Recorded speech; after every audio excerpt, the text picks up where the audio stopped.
Olá, eu sou o professor Marco Antônio e responsável por ministrar a oficina Alfabetização Visual por meio de smartphones. Estamos dando início então à nossa aula 3, e a aula 3 a gente vai abordar um pouquinho sobre a leitura de imagens, tá bom? De antemão já reforço com vocês que devido à situação atual, a oficina que seria presencial ela acabou tomando esse formato de videoaulas gravadas.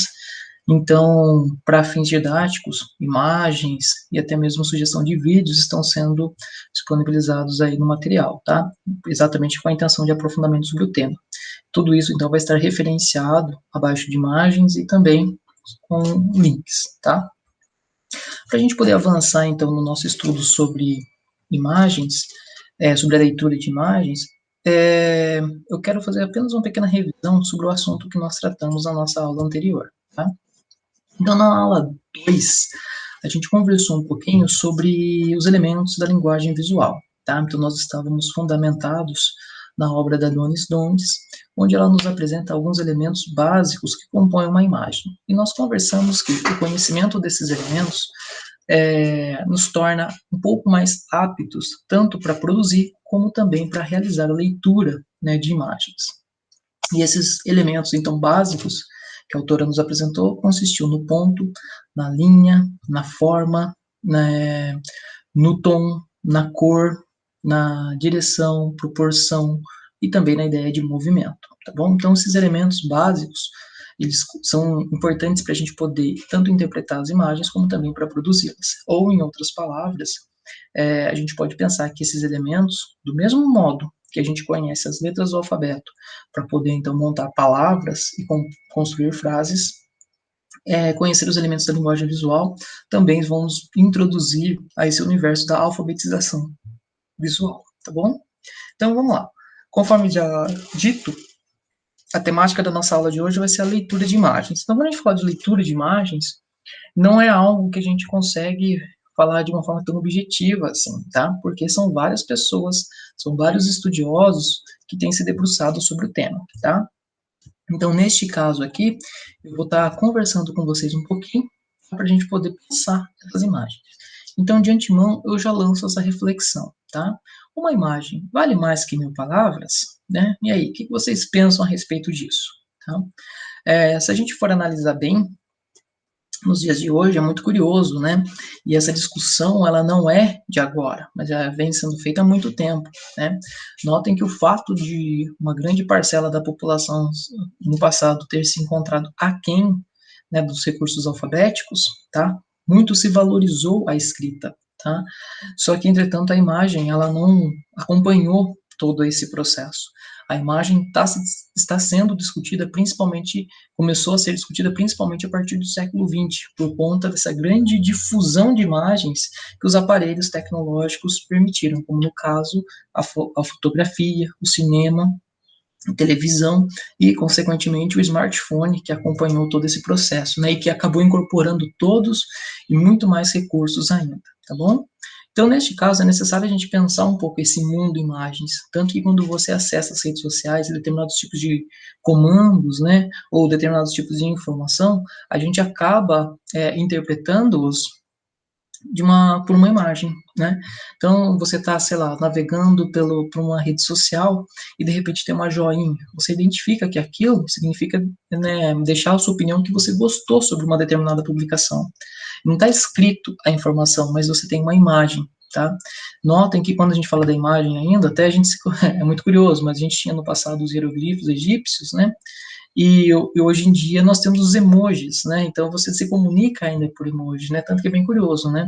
Diante de uma situação, às vezes você não sabe como responder, como escrever para uma determinada pessoa, então você recorre a uma figurinha, né? Então notem que essa questão da polissemia da imagem, porque a imagem ela acaba não sendo tão, vamos assim dizer, objetiva, então ela acaba ficando ali um tanto neutra no seu significado. Tá? Mas, entretanto, nem sempre existe uma neutralidade na imagem, e é sobre isso que a gente vai estar conversando um pouquinho hoje, tá bom? Então, vamos lá. Uma imagem vale mais que 1000 palavras? Na maior parte das vezes, a imagem, então, é polissêmica, ela pode nos sugerir várias interpretações. Entretanto, para tentar restringir essas possibilidades de interpretação de uma imagem, muitos recursos são adotados. E sobre esses recursos, a gente vai conversar um pouquinho daqui a pouquinho, tá? Mas antes, uma outra questão. Qual será a função de uma imagem? Então, quando a gente pensa numa imagem, qual é a função dela? Então, a imagem, ela tem uma função diversa.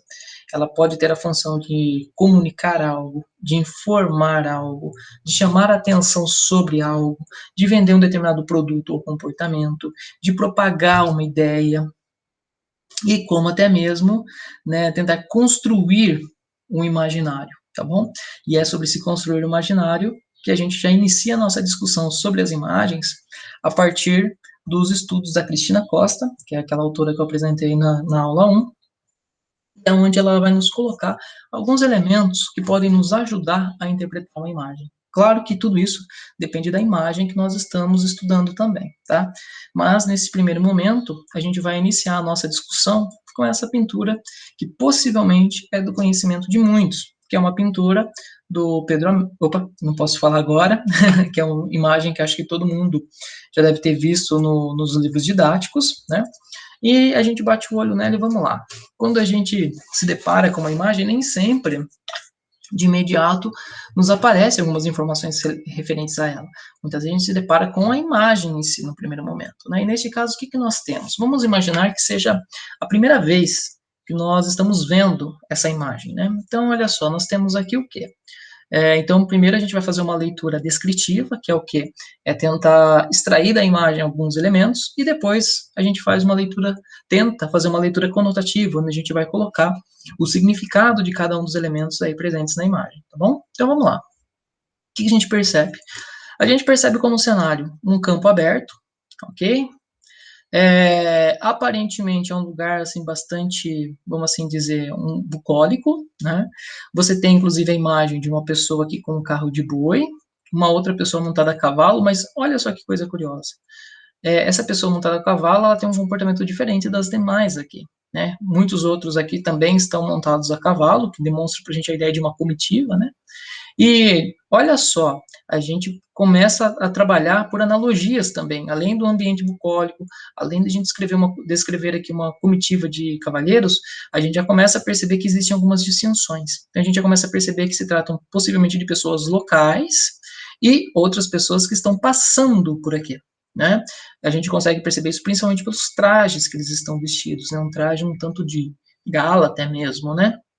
Só que notem que nós temos uma composição aqui, olha só, um tanto circular, conforme vocês podem perceber, só que nessa composição, o que eu chamei de composição circular, mas na verdade notem que ela vem praticamente quase que numa espiral, porque ela fecha, né, olha só, ela inicia mais ou menos aqui, ela faz esse caminho e ela se fecha neste personagem aqui, que se destaca, né, porque o seu cavalo está mais afastado, assim, ou melhor, está mais avançado em relação aos demais, que se encontram um pouco mais para trás, e ele ainda está com uma posição, o seu cavalo, ele já se encontra assim, com uma postura um pouco mais imponente, e ele ainda está com uma espada levantando para cima. Então isso já nos sugere que, peraí, essa figura aqui, aparentemente, ela tem uma certa importância. E sem contar, olha só, que tem aquele lance do olhar que eu falei para vocês, de linhas implícitas, olha só, que estão movendo o nosso olhar para esse personagem. Mas quem é esse personagem? Né? Por isso que a Cristina Costa ela vai nos dizer o seguinte: quando a gente vai analisar uma imagem, dependendo da imagem, se o nosso repertório imagético ele é um pouco, né, limitado, o que eu quero dizer com repertório imagético? Estou querendo dizer que muitas vezes, conforme a quantidade de imagens que a gente consome, e que a gente conhece um pouco mais sobre elas, mais capacidade a gente tem de fazer leituras e de estabelecer relações, tá? Quando a gente não tem isso, a gente acaba tendo que muitas vezes recorrer ao contexto em que a imagem está vinculada, tá? Então, por exemplo, muitas vezes, se tratando de um livro didático, essa imagem vai aparecer com uma legenda, tá? E essa legenda possivelmente vai informar o título dessa imagem. Qual é o título dessa imagem? Independência ou morte. Então, consequentemente, essa imagem está falando da independência do Brasil, tá? E, obviamente, ela está falando, inclusive, né, de uma figura icônica, no caso aqui, que é Dom Pedro, tá bom? Avançando um pouquinho. Só que quando a gente vai falar da imagem, também outro ponto importante da gente considerar é saber um pouquinho quem foi a pessoa que a produziu. E neste caso aqui, o responsável por essa imagem foi o Pedro Américo. Tá? O Pedro Américo é um artista paraibano que se destacou, né, nos seus estudos na Academia Imperial de Belas Artes. Então, a Academia Imperial de Belas Artes, ela foi uma academia fundada no Rio de Janeiro, após a vinda da família real para cá, né, aqui no Brasil, e ela vai praticamente, vamos assim dizer, institucionalizar o ensino de artes e ofícios aqui no Brasil. Então, muitos artistas de renome vão estudar lá e terão projeção aí internacional e também destaque, né, com as suas obras, principalmente nos de história do Brasil, tá? E neste caso, uma coisa bastante curiosa em relação ao Pedro Américo, é que quando ele faz a pintura da independência do Brasil, né, ele nem tinha nascido na época, tá? Primeiramente, então ele não acompanhou isso de perto, tá bom? E ele só vai pintar isso muito tempo depois, né, depois do ocorrido, tá? E detalhe, quando ele recebe a encomenda de pintar o quadro, nem no Brasil ele está, ele vai estar na Itália. Por quê? Porque esses artistas que se destacavam, né, na Academia Imperial de Belas Artes, eles recebiam bolsas de estudo. Neste caso, o Pedro Américo estava estudando na Itália quando ele recebeu esse convite, né? Então, vamos lá. Então, falamos um pouquinho sobre o Pedro Américo, né, esse grande artista, e outro ponto importante, a técnica. Por que é importante falar do artista e o lugar em que ele estudou? Porque isso vai ter, sim, de fato, uma influência na sua pintura. Primeiramente, não só o artista, todo mundo, né? Com base nos lugares que nós frequentamos, com base nas pessoas com quais a gente interage, tudo isso acaba servindo de referência para nós, né? Ou seja, é com base na nossa socialização que nós vamos nos formando, tá? E deste modo, olha só, o Pedro Américo, ele vai utilizar as técnicas que ele aprendeu na academia, ou seja, as técnicas que ele aprendeu na Escola Nacional de Belas Artes. E essas técnicas estão associadas principalmente ao uso da tinta a óleo, tá? Só para conhecimento de vocês, a tinta a óleo, que é um material que até hoje se utiliza assim, em muita pintura, em muitos tipos de pintura, ela foi desenvolvida, né, por volta aí do século, entre o século XIV e XV, e um ponto bem curioso é que foi graças a ela que a pintura começou, né, a ter esse aspecto um pouco mais realista, porque a tinta permanecia fresca por mais tempo, então isso permitiu o artista trabalhar, né, várias camadas, né, e vários detalhes ali na sua pintura, tá bom? E neste caso, Pedro Américo ele está recorrendo a uma técnica e a um estilo artístico que ele aprendeu na academia. Então, utilizando tinta a óleo e, ao mesmo tempo, seguindo uma tradição que era ensinada nas academias, tá? Um ponto curioso é que você vai se perguntar, peraí, se o Pedro Américo estudou na Academia Imperial de Belas Artes, e se a Academia Imperial de Belas Artes foi uma das primeiras escolas né, de formação artística no nosso país, quem eram os professores, né? Então, certamente vocês já devem ter ouvido falar também da missão artística francesa. Então, a missão artística francesa, ela trouxe artistas estrangeiros para trabalhar como professores aqui na Academia Imperial de Belas Artes, tá? Então, o que eles fizeram? Eles importaram as tradições europeias, tá? Então, essa ideia de a gente consumir tradição ou subcultura estrangeira, né, não é de hoje, é de longa data também, tá bom? E vamos nessa, avançando. Então, já que se trata de um marco, né, de um acontecimento importante, outro elemento da gente pensar também é a dimensão do quadro, né, a dimensão da pintura. Porque por se tratar de uma pintura histórica e que obviamente reflete um momento importante para a história do Brasil, a gente tem que se perguntar qual é o tamanho do quadro, né? Qual é o tamanho da obra, né? Já que ele reflete tem toda essa carga, né, de importância. Então é importante que a gente reflita até mesmo, né, quando a gente está olhando as imagens em certos materiais, como revistas, livros e tudo mais, porque nem sempre as imagens, elas têm um destaque em obras literárias, né? E muitas vezes até quando a gente fala da história do Brasil, os livros didáticos eles apresentam as imagens bem pequenininhas, né? É como se fossem ilustrações. Muitas pessoas até mesmo acham que as imagens que compõem os livros didáticos elas foram pensadas apenas para ilustrar os conteúdos. E na verdade não. O texto do livro didático está para ilustrar a imagem, o significado que ela teve cultural e socialmente e também politicamente aí para a história do Brasil, se tratando dessa imagem, é claro. E aqui você tem então toda a dimensão da obra, tá bom? Só que, peraí, uma outra questão que a gente pode pensar. Então, notem que a gente está falando do quadro do Pedro Américo, da independência do Brasil, Independência ou Morte, e ao mesmo tempo eu vou fazendo levantando vários questionamentos com vocês, tá? E esses questionamentos, eles são importantes, por quê? Porque são esses questionamentos que nos fazem pensar um pouquinho sobre como a imagem foi produzida, e isso é importante para que a gente possa fazer uma leitura mais efetiva, tá? Então, se encomendou a pintura, onde que ela foi colocada? Onde que ela foi inserida? Então, um ponto importante da gente destacar é que, na verdade, a primeira, vamos assim dizer, o primeiro monumento em comemoração à independência do Brasil não foi o quadro, certo? Mas sim a construção de um palácio, né, que foi construído, né, em São Paulo, que depois de se tornar um palácio virou também um museu de história natural e depois virou um museu de arte e costumes, né, dos paulistas, e que se encontra, né, no bairro do Ipiranga, em São Paulo. E esse museu, muitas vezes ele é conhecido como Museu do Ipiranga, mas na verdade seu nome mesmo hoje é conhecido como Museu Paulista, e ele é mantido pela Universidade de São Paulo, tá? E aqui então nós temos uma fotografia dele, desse grande palácio, que ele tem todo um estilo eclético, né, com uma forte influência de um estilo chamado neoclassicismo, né, que neoclassicismo, o prefixo neo indica novo, clássico, é de uma tradição antiga, né, que remete aos povos, à cultura greco-romana. Então aqui você tem, olha só, um frontão triangular e as colunas que lembram, né, obviamente aqueles templos gregos, né, então por isso um padrão eclético. Esse prédio, se eu não me engano, foi o primeiro prédio, né, de alvenaria em São Paulo, e ele foi construído exatamente por conta de uma técnica importada dos italianos, tá bom? E aproveito o momento, olha só, para destacar que o Museu Paulista ele foi inaugurado no dia 7 de setembro de 1895 como Museu de História Natural e marco representativo da independência da história do Brasil e paulista. Então vamos lembrar que ele foi construído também muito tempo depois do ocorrido, né? Ou seja, da independência do Brasil em 1822, tá bom?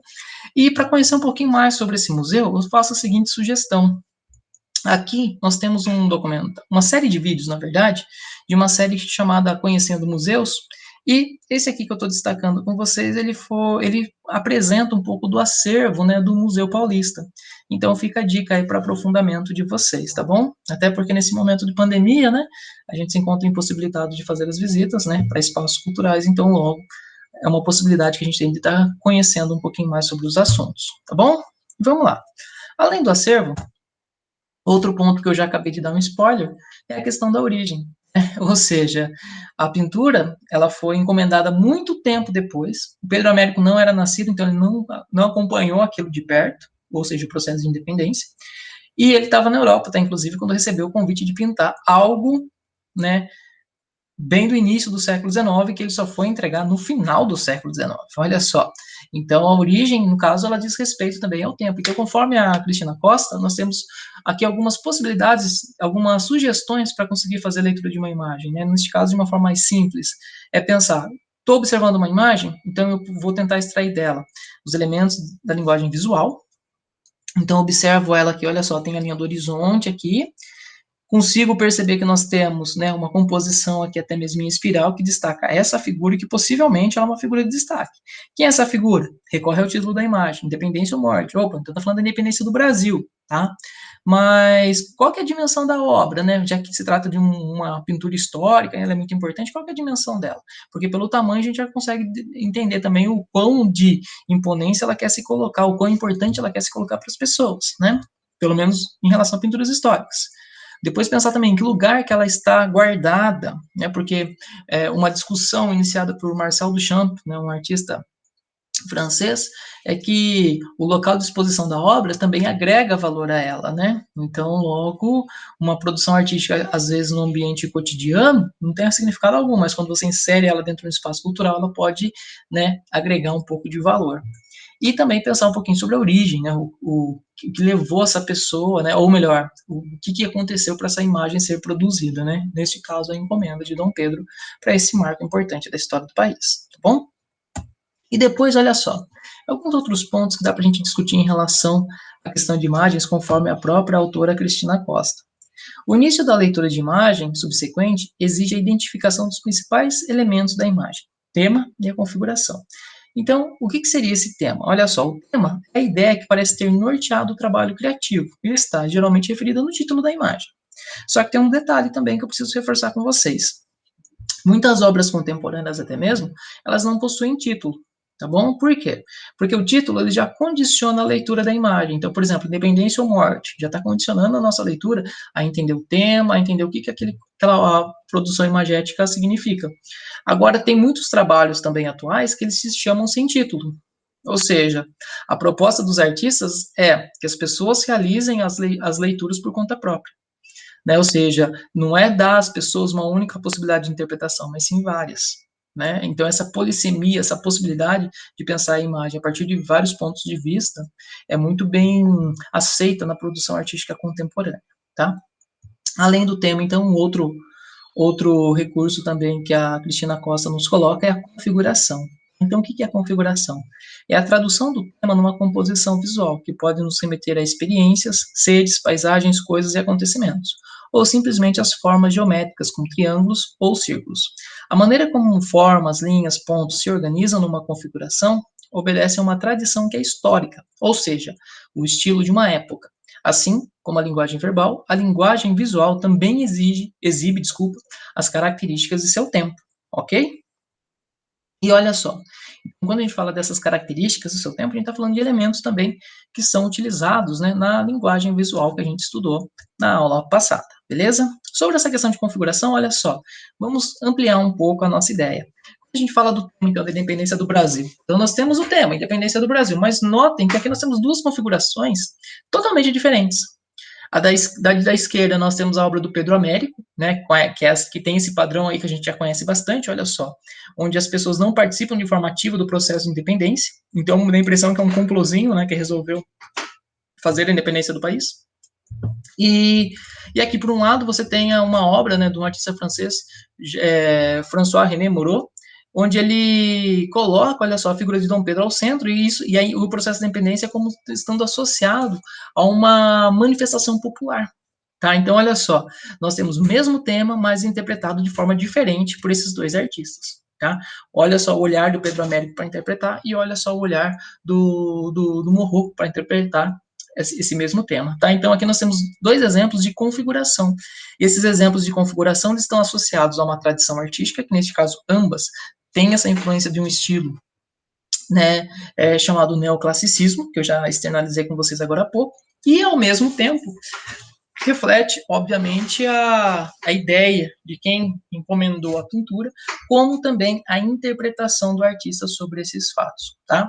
Muitas pinturas históricas, aproveito o momento para destacar, que mostram alguns personagens um tanto importantes até para a história do nosso país, como também de outros, né, que eles não têm uma imagem real. Né? Por exemplo, o cacique Tibiriçá, né? Ninguém, não tinha uma imagem sobre ele, então um artista chamado Benedito Calixto idealizou a sua imagem, tá? Então muitas vezes algumas imagens que a gente consome, né, que a gente estuda, elas não têm uma relação com o real ou com a figura, com a personalidade ali retratada. Tá? Então é importante que a gente pense sobre isso, porque muitas vezes a imagem que em alguns momentos tem essa preocupação de ser didática, ela está mais nos confundindo do que elucidando, tá bom? Aqui outros exemplos sobre configuração. Aqui nós temos como tema a natureza morta. O que é a natureza morta? É um gênero da pintura que também se faz parte, né, do gênero da fotografia, porque a fotografia também vai importar muito, né, vai emprestar muito dos temas da pintura, né, para suas composições. Então a natureza morta nada mais é do que uma composição organizada de seres inanimados, né? E aqui você tem uma pintura do Pedro Alexandrino,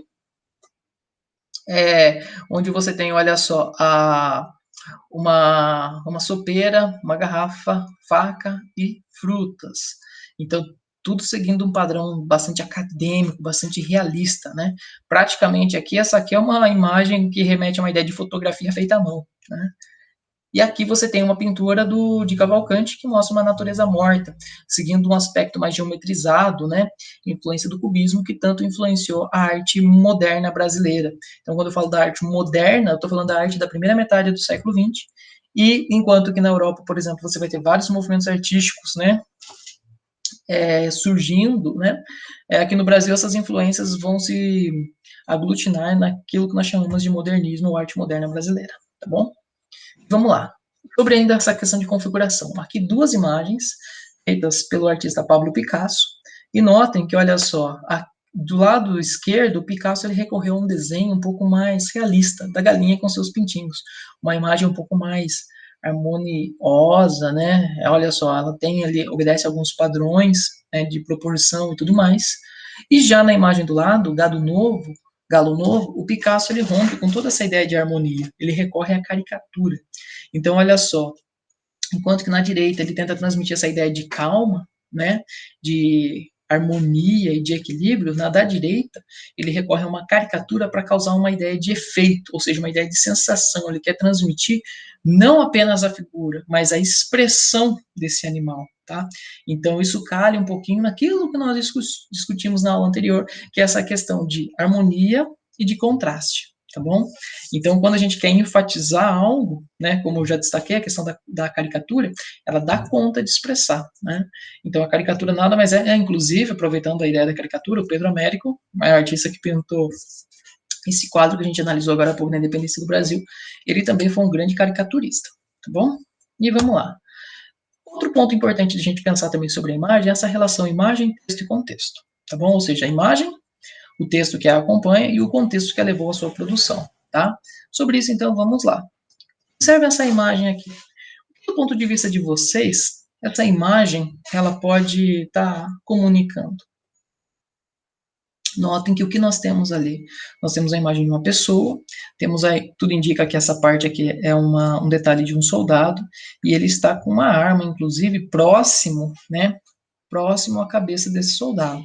Então, uma imagem que parece um tanto agressiva aos nossos olhos e que possivelmente já nos sugere algumas possibilidades de interpretação, tá? Como se, por exemplo, se esse soldado fosse um refém, tá? Agora, observem essa nova imagem que eu vou estar mostrando. Você tem uma imagem que já mostra uma coisa assim um pouco mais solidária, né? Diferente da anterior, onde você tem aquela ideia de uma arma apontada para a cabeça desse soldado estando ferido e praticamente estando ali na condição de refém. Agora aqui não, você já tem uma ideia de solidariedade, onde esse soldado está sendo acolhido por um outro soldado que lhe serve água na boca. E essas duas imagens, na verdade, elas compõem uma imagem só, que é essa daqui do centro, tá bom? Uma imagem atribuída aos fuzileiros navais da Marinha dos Estados Unidos, dando água a um soldado iraquiano em março de 2003. Então, pessoal, sobre essa questão da imagem, é importante a gente sempre ser um pouco crítico em relação a elas, porque às vezes, ao mesmo tempo em que a imagem ela nos permite entender melhor um determinado assunto, compreender um determinado aspecto, ela também consegue manipular nosso conhecimento, tá? Ou seja, notem que a mesma imagem, apresentada de forma diferente, ela conseguiu fazer isso. No primeiro momento, ela aparece como uma imagem agressiva ao nosso olhar, como sendo essa questão da violência e tal. Não que essa imagem não tenha nessa carga de violência, porque mostra uma imagem num contexto de guerra. E, por um outro lado, ela tem um outro significado que, ao mesmo tempo, cria esse lar um pouco mais humanizado, né? Então, você vai falar assim, existe um lado pior ou melhor? Na verdade, são dois problemas, né? Porque, às vezes, a imagem, ela quer mostrar um lado mais humanizado, um lado um pouco mais solidário, enquanto uma pessoa, na verdade, ela é extremamente perversa, né? Então, a propaganda política, muitas vezes, ela vai nesse viés, né? Como uma sugestão até mesmo para a gente poder aprofundar a discussão sobre esse tema, eu sugiro até a apreciação de um documentário que vocês encontram na escola ou até mesmo, né, no YouTube, que é um documentário chamado Arquitetura da Destruição, que vai contar um pouquinho sobre as estratégias de propaganda política de Hitler. Bom, ou seja, eu não estou falando bem, eu estou falando de que isso pode ser utilizado como uma forma de enganar as pessoas, tá? Então, por isso é importante o nosso conhecimento crítico sobre as imagens, para que a gente possa não aceitar, mas sempre analisar as imagens que são colocadas diante dos nossos olhos, tá bom? E a gente refletir um pouquinho. O nosso olhar e nossa mente são guiados não só por aquilo que vemos, mas também por aquilo que o artista nos sugere através das obras. Então, olha só, o artista está sugerindo para a gente um tema e que a gente, muitas vezes, pode aceitar aquela interpretação, mas não é a nossa interpretação, é do artista. É a intenção que ele está sugerindo para nós. E isso também foi incorporado pela publicidade, onde muitos designers eles tentam colocar para a gente o que é legal para a gente estar utilizando e consumindo, tá bom? Uma outra reflexão importante aqui que eu acho bem legal da análise do ultrapilar. Nossa visão não é ingênua, ela está comprometida com o nosso passado, com nossas experiências, com nossa época e lugar, com nossos referenciais. Deste modo, não há um dado absoluto, a verdade, mas múltiplas formas de olhar a mesma situação. Então, isso vai de encontro com essas imagens que a gente consome diariamente, mas é sempre importante, não só as imagens, tá, gente? É praticamente isso que eu estou falando a partir das imagens, serve para qualquer tipo de informação. Então, é sempre importante que a gente recorra a diferentes informações, a diferentes veículos de informações, para que a gente tenha uma visão mais ampla do assunto, né? Porque assim como as imagens podem ser tendenciosas, algumas notícias também podem ser, tá? E algumas podem ser até mentirosas, que é o caso da fake news, tá? Então, vamos nos manter sempre atentos a isso. E aqui uma imagem que eu acho bem legal, né? No link aqui depois, se vocês quiserem aprofundar um pouquinho sobre essa imagem, que mostra o Pablo Picasso e o Salvador Dalí pintando um ovo, né? Se bem que teve um aluno uma vez que comentou comigo, professor, eu não acho que é um ovo, acho que é uma coxinha, né? Mas enfim, independente de ovo ou coxinha, aqui você tem a imagem, né, do Picasso fazendo um cubo, tá bom? Exatamente porque ele é um grande expoente do cubismo. E aqui o Salvador Dalí, que foi um dos grandes expoentes do surrealismo, né?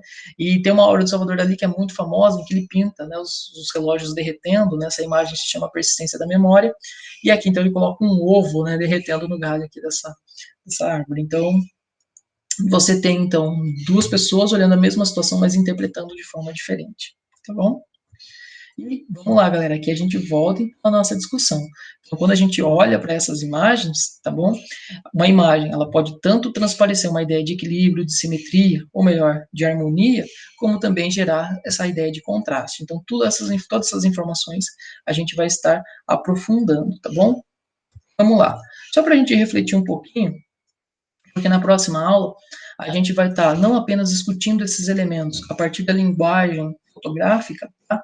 Mas a gente vai conhecer um pouquinho também sobre a história dos aparelhos, né, de fotografia. Neste caso, tem uma reflexão do Walter Benjamin que eu acho muito interessante, que ele diz assim: o alfabeto no futuro não será quem não sabe escrever, e sim quem não sabe fotografar. Mas um fotógrafo que não sabe ler suas próprias fotografias não é pior que um analfabeto? Não se tornará a legenda a parte mais essencial da fotografia? Essa reflexão que ele faz é extremamente interessante para a gente poder pensar a evolução dos aparelhos fotográficos. Por quê? Porque conforme o Eugène Bauchard, que é um filósofo, né, francês, e detalhe, Eugène Bauchard, ele é cego, ele coloca assim: eu sou capaz de produzir fotografias por conta dos aparelhos de fotografia, mas sou incapaz de ver. Então, logo, aqui a gente entra nessa reflexão do Walter Benjamin, né? Ou seja, tem tanta gente produzindo imagens, mas será que todas as pessoas fazem uma leitura eficiente e efetiva das imagens que produzem? Né? Então, sobre isso a gente vai estar refletindo, então, na nossa próxima aula. Ok, pessoal? Então, eu me despeço por aqui. Tchau, tchau e até a próxima.